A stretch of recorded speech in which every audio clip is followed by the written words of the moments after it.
महाकुंभ का सफल आयोजन समाप्त हो गया है और अब जैसा प्रधानमंत्री जी ने अपने ब्लॉग में लिखा कि इस पर बहुत सारे मैनेजमेंट प्रोफेशनल्स स्टडी करेंगे, रिसर्च करेंगे, लेकिन इन सब के बीच ऐसे लोगों के एक्सपीरियंसेस भी आपको जानने चाहिए जो सीधे तौर पर इस महा आयोजन से जुड़े रहे हैं।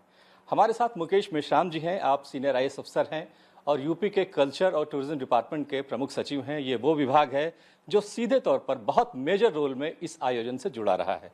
सर, सबसे पहले तो इतनी लंबी एक्सरसाइज आज खत्म हो रही है, कितना सेटिस्फाई हैं आप काम से अपने, और थोड़ा रिलैक्स भी होगा, हम देख रहे हैं चेहरे पर आपके अब थोड़ा सा आपको रिलैक्सेशन दिख रहा है। बहुत अच्छा रहा इतना बड़ा इवेंट, ये मेगा इवेंट कहना चाहिए, जो विश्व में आज तक किसी एक इवेंट में 45 दिनों में इतनी ज़्यादा संख्या में लोग कहीं भी नहीं पहुँचे।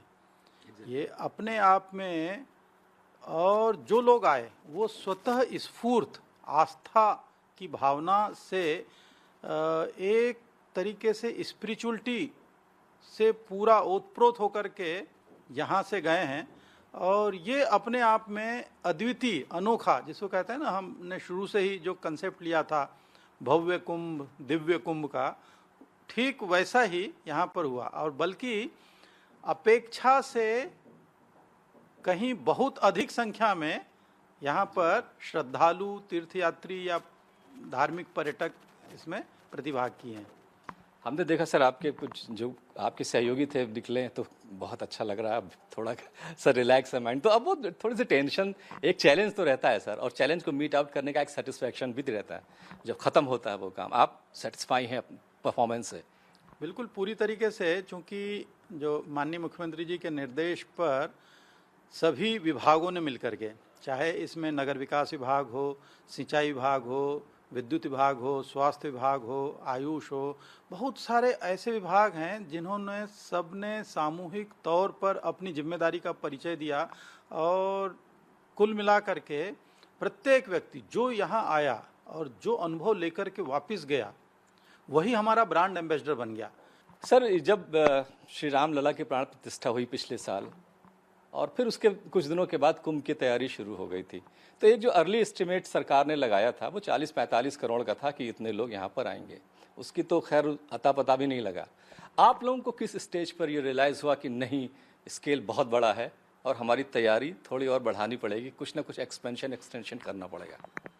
जब लोगों ने ये कहना चालू किया कि 144 वर्ष में बहुत सारे जो प्लैनेट्स हैं, ये कई सारे प्लैनेट्स एक पर्टिकुलर अलाइनमेंट में आए हैं, और ये विरला अनुभव होता है जब वो काफ़ी सारी संख्या में प्लैनेट्स आते हैं।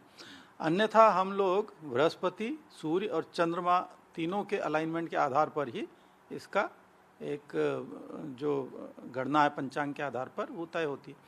तो ये 144 साल का जो अनुभव था, वो लोगों को लग रहा था कि अब उनके जीवन में कभी आने वाला नहीं, उनके लिए दोबारा तो नहीं आएगा। तो ये प्रत्येक व्यक्ति को जो यह अलग से भावना उसको पुश कर रही थी कि भाई वहाँ जाकर के इसको अनुभव करो और इसको स्वयं महसूस करो।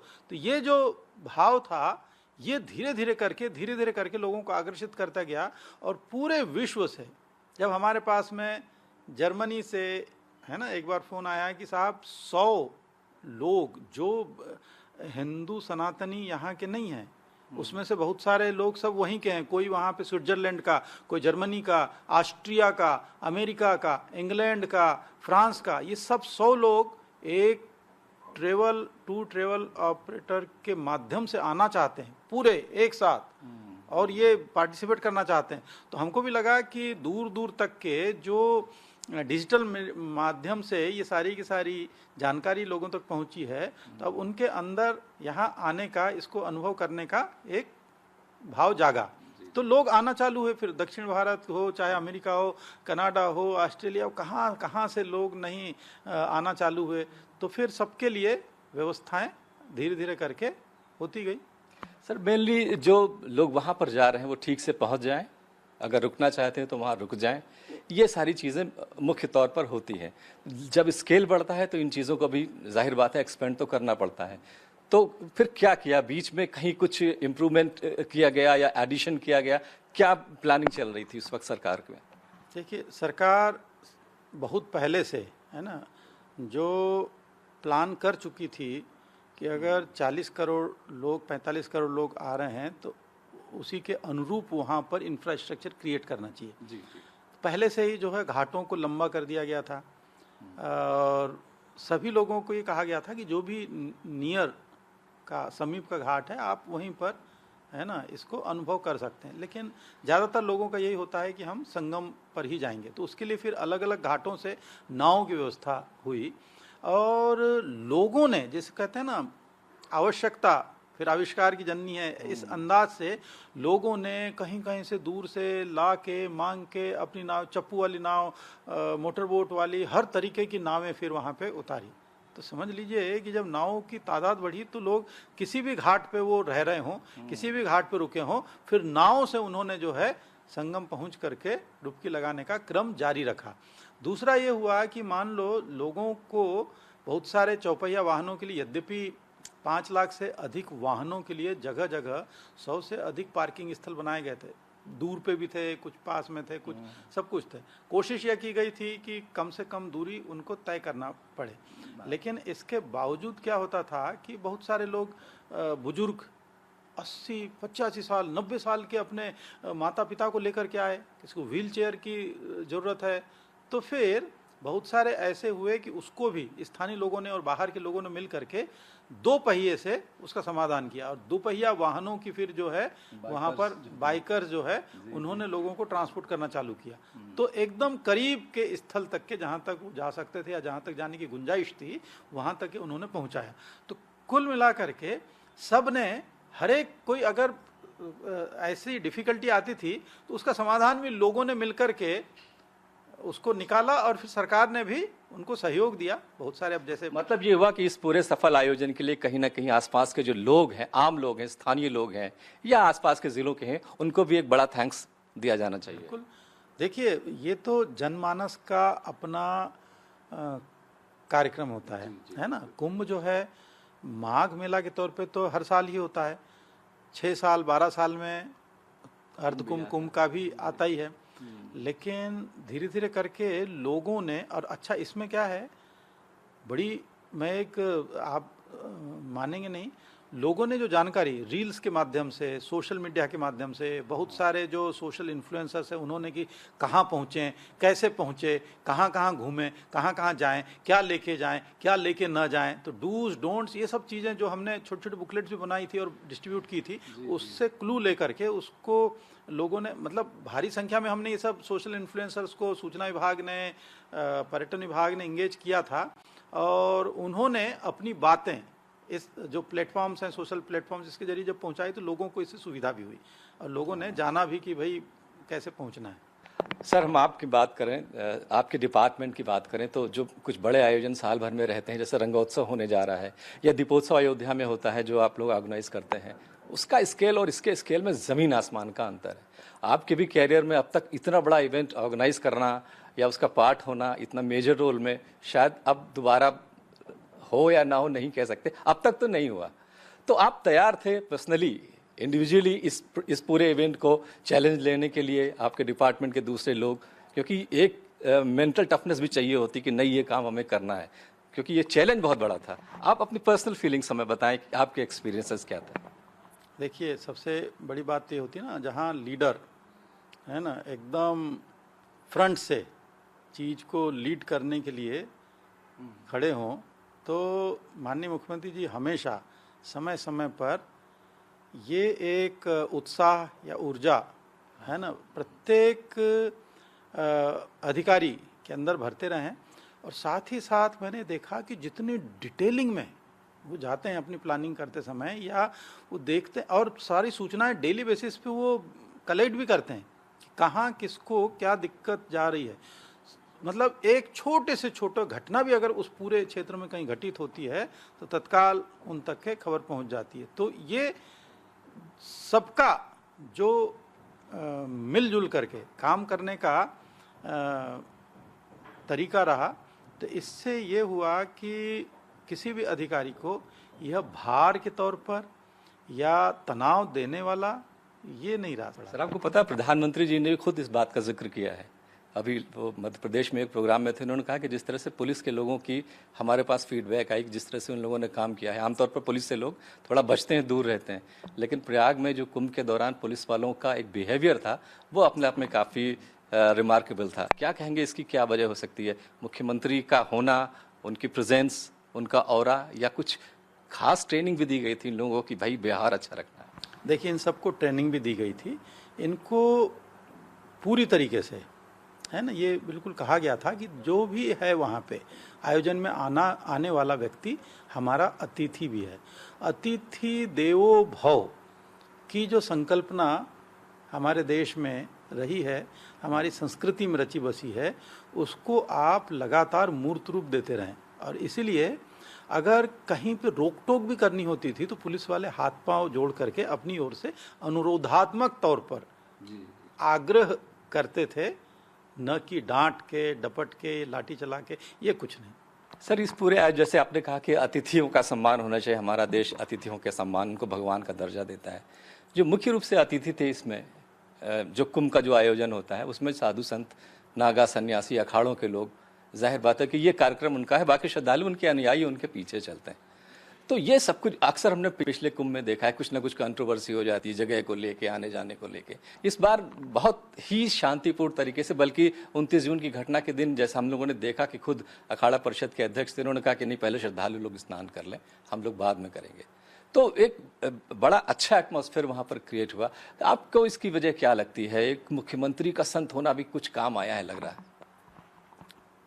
सबसे बड़ी वजह तो है संवाद बनाए रखना, क्योंकि कई बार ये होता है ना, जब लोगों के साथ में आप लगातार संवाद बना के रखते हैं, उनसे बातचीत करते रहते हैं, तो एक दूसरे को आदर देने का भाव उत्पन्न होता है और इससे बहुत सारी जटिल समस्याओं का समाधान आसानी से हो जाता है। और इसी दृष्टि से अगर हम देखें, चूंकि यह पूरा का पूरा आयोजन आध्यात्मिक धार्मिक आयोजन रहा है, जिसमें श्रद्धालुओं की भूमिका के अतिरिक्त जितने अखाड़े हैं, जितने साधु संत हैं, जितने वहाँ पे गरिमामय लोग, महानुभाव उपस्थित थे, उन सभी ने, प्रत्येक ने अपने आप को बहुत ही संयमित तौर तरीके से अपना व्यवहार रखा और सभी को लगता था कि इस पूरे आयोजन में, ये आयोजन सभी का है, तो सबको इसमें शांतिपूर्वक, संयम पूर्वक करना चाहिए। आप लोग को ज्यादा चैलेंज नहीं फेस करना पड़ा, क्योंकि साधु संत अगर नाराज होते तो उनको मनाना नहीं, भी बहुत मुश्किल उनसे पहले से ही वार्ताओं का दौर चलता रहा है और वो संवाद काम भी आया। सर, हम इकोनॉमी के पर्सपेक्टिव पे अगर आए तो क्या, अभी तो खैर इसका आकलन किया जाएगा, थोड़ा समय लगेगा, लेकिन इतनी बड़ी पॉपुलेशन जहाँ पर, क्राउड जहाँ पर जाता है, जाहिर बात है कि उससे अर्थ को भी प्रोत्साहन मिलता है। क्या आप लोग एक्सपेक्ट कर रहे थे कि इतना बूस्टअप मिलेगा उत्तर प्रदेश की इकॉनमी को इन 45 दिनों में? क्या अंदाज़ा था, और ये अर्थ कहाँ कहाँ पर लोग आए और इन्वेस्ट किया, और उत्तर प्रदेश के जो आम लोग रहने वाले हैं प्रयागराज या आसपास जहाँ भी हैं, उनको किस तरह का फ़ायदा आप होते हुए आर्थिक तौर पर देख रहे हैं, और यूपी की गवर्नमेंट को या केंद्र सरकार को भी? देखिए, केवल उत्तर प्रदेश को ही नहीं, इस पूरे आयोजन में बहुत सारे लोग जो आए होंगे, हवाई यात्राएं की होगी, डायनामिक प्राइसिंग की वजह से उनके पॉकेट से स्वाभाविक तौर पे ज़्यादा धनराशि खर्च हुई होगी, लेकिन जहाँ जहाँ पे कहीं कहीं पे जमा होगा वो इकोनॉमी में आ गया, वो पैसा बैंकों में पड़ा होगा वो इकोनॉमी के मुख्य धारा में आया। इसी तरीके से होटलों में लोग रुके, खाना खाया, मोबाइल, वहाँ कई सारे टावर्स लगाने पड़े थे, कई सारी कंपनियों के टावर्स, तो मोबाइल का पूरा लगातार प्रवाह रहा।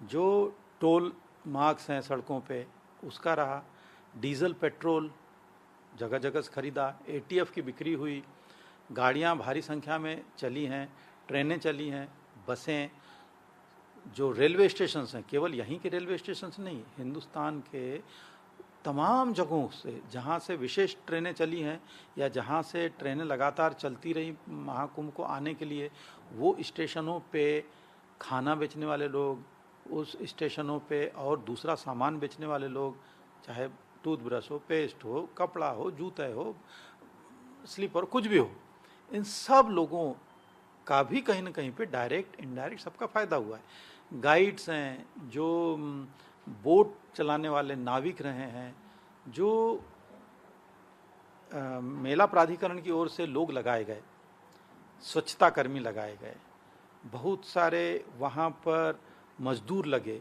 फिर जो प्राइवेट सेक्टर रहा, जिन्होंने टेंट सिटी लगाई, वहाँ पे खाना बनाने वाले, वहाँ पे सफाई करने वाले, टेंट सिटी स्थापित करने वाले, फिर जितने भी आश्रम बने वहाँ पे, चाहे अस्थायी तौर पर ही हो, उसमें सामान ढोने वाले, लेने वाले, तो हर तरीके के लोगों को प्रत्यक्ष अप्रत्यक्ष तौर पर सबके जेब में पैसा गया, सबको लाभ हुआ, सबको। तो ये जो ट्रांजैक्शन है ये काफ़ी बड़े लेवल पे हुआ है। सर, आपके डिपार्टमेंट का हम जानना चाहेंगे क्या क्या रोल रहा और किस किस तरह से हमने देखे बहुत सारे सेलिब्रिटीज़ आए जिन्होंने शोज़ किए, वहाँ पर कार्यक्रम किए, सांस्कृतिक कार्यक्रम भी हुए। क्या आपका पूरा रोल था इसमें और किस तरह संस्कृति विभाग ने अपना कंट्रीब्यूशन किया इसमें? देखिए, पूरे देश की संस्कृति, जो भारतीय संस्कृति है, एक तो उसका प्रस्तुतिकरण हमने लगातार किया।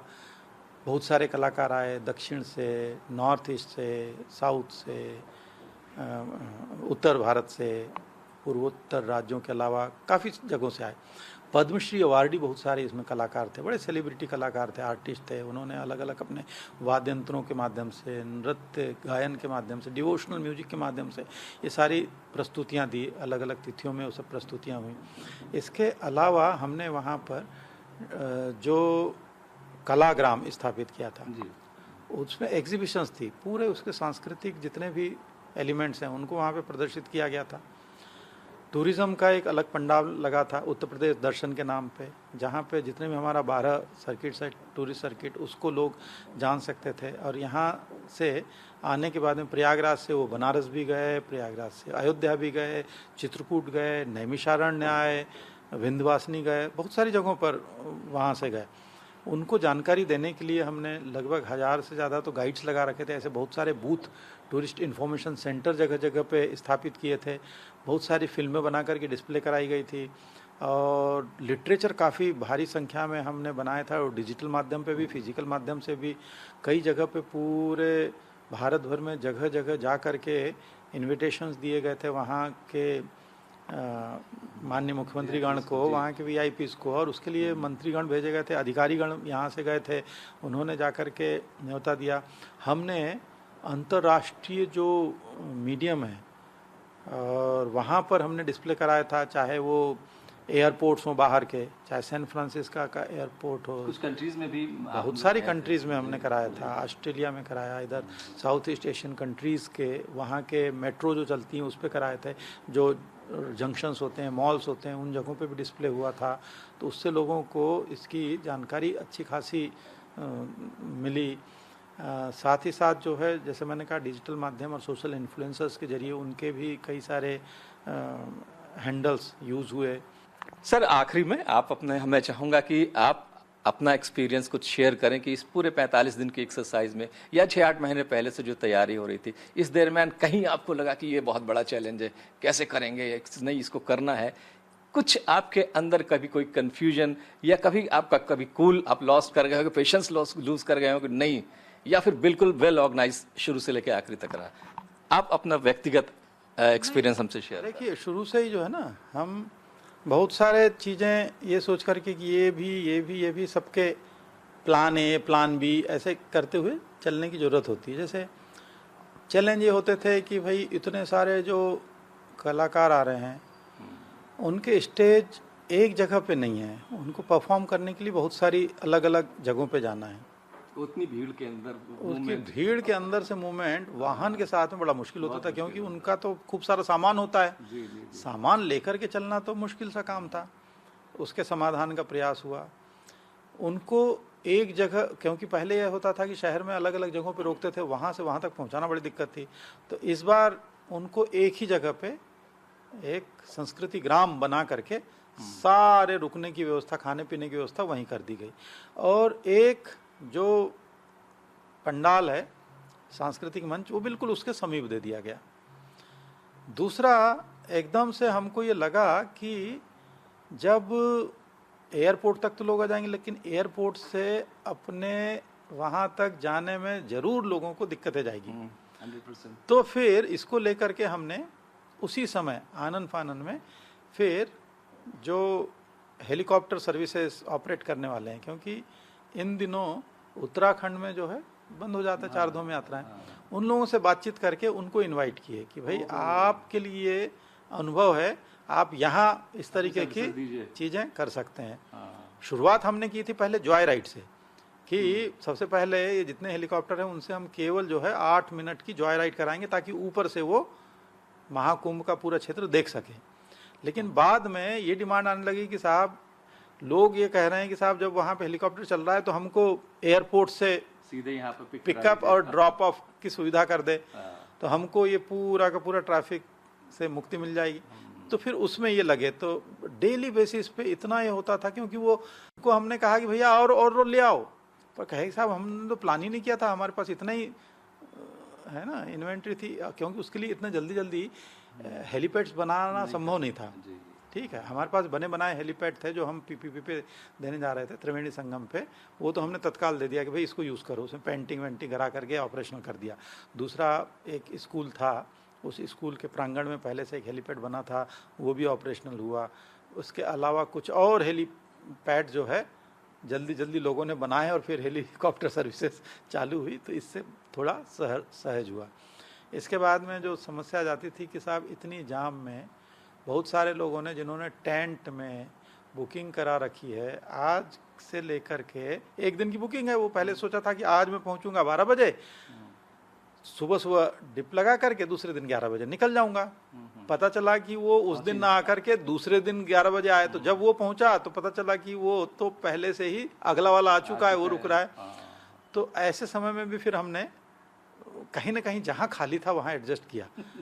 जिन लोग बड़ा चैलेंज था इधर से उधर। इसके अलावा ये भी हुआ, बहुत सारे फ्रॉड लोग, साइबर फ्रॉड लोगों ने बुकिंग कर डाली, लोगों से लाखों रुपया तक ले लिया, है ना। हमारे पास में अचानक एक दिन फोन आया कि साहब हाँ कि हमारा जो है 3.5 लाख रुपया इतने बुकिंग करके वो ले लिया, अब हमको कुछ अता पता नहीं है, अब कहाँ क्या करें। हमने कहा कोई बात नहीं, आप कहाँ हो, तो उनको लोकेट करके फिर उनको हमने रुकने की व्यवस्था कराई। और कुछ लोगों से कहीं पर भी अगर इवन टेंट ऑपरेटर्स ने, है ना, ये कह के कि बुकिंग कैंसिल कर दी थी। क्यों? क्योंकि उन्होंने एडवांस बुकिंग कराई थी कम में, 8-10 हज़ार में। कई बार ग्रीड में जैसे होता है ना कि अरे आज की तारीख में तो डायनामिक प्राइसिंग 50,000 चल रही है, उसको कैंसिल करो, 50,000 पे ओपन कर दो। ऐसे भी केस आए हमारे पास में। फिर हमने उसी समय इनको टास्क पे लिया, टेंट वालों को, और कहा कि अब 8,000 भी नहीं, 50,000 भी नहीं, अब ये कॉम्प्लीमेंट्री होगा, ताकि उनको सबक सिखाएं। मैंने कहा आप फ्री दोगे, क्योंकि बहुत सारी जगह पे, हाँ, क्योंकि बहुत सारी जगहों पे होता है, अगर आपकी चूक की वजह से कस्टमर को अगर कोई परेशानी झेलनी होती है तो फिर उसका खामियाजा आपको ही करना पड़ता है। तो इस ऐसे भी हम लोगों ने कई बार, मतलब बहुत तरीके के एक्सपीरियंस रहे हैं, सब कुछ हुआ है, वो चलाते रहे। जी जी, है ना। सर आखिरी सवाल मेरा ये है कि आप अपने एक्सपीरियंस को डॉक्यूमेंट करेंगे, कोई किताब लिखेंगे या किसी भी तरह से, ताकि लोगों तक ये बात पहुंचे। आमतौर पर जो ऑफिसर्स रहते हैं, हमने देखा है पहले, उन्होंने अपने एक्सपीरियंस के बेसिस पर कुंभ के ऑर्गेनाइज को लेकर के अपनी किताबें लिखी। आप कुछ ऐसा प्लान करें कि डॉक्यूमेंट किया जाए इस पूरे इवेंट को आपकी अपनी लैंग्वेज में, अपने जो आपके अपने एक्सपीरियंसेस रहे हैं। नहीं, एक्चुअली 22 ऐसी स्टडीज़ कंडक्ट कराई गई थी। इसमें बहुत सारे, इसमें हार्वर्ड और ऑक्सफोर्ड और IIMs, IIT सभी लोग लगे थे।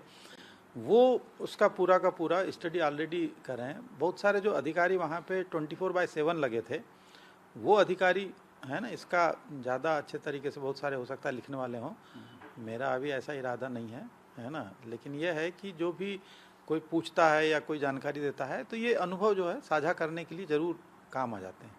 याद रहेगा सर आपको अपने पूरे जीवन में कि आप इतने बड़े समागम का पार्ट रहे, जिसने एक वर्ल्ड रिकॉर्ड बनाया, 66-67 करोड़ लोग जहाँ पर 45 दिनों में इकट्ठा हुए। एक यादगार तो रहेगा ही आपके लिए पल। ये तो एक बहुत बड़ा चैलेंज भी था, तो इसलिए याद जो भी इससे जुड़ा है सबके लिए यादगार रहेगा ये। आने वाले लोग, ऑर्गेनाइज करने वाले लोग, जो वहाँ पहुँचे उनके लिए, और जो नहीं पहुँचे उनके लिए भी यादगार रहेगा, क्योंकि इस समय 2 महीने इसी की चर्चा पूरे देश में गूंजती रही है। तो वो भी याद रखेगा कि साहब ऐसा एक महाकुंभ जो है प्रयागराज में आया था। Thank you sir. तो ये मुकेश मिश्राम जी, आपने इनकी बातें सुनी। ऐसे ही और लोगों से भी आपकी मुलाकात करवाएंगे जो सीधे तौर पर इस महाकुंभ के आयोजन से जुड़े रहे। Vivek Tiwari, news India, Lucknow.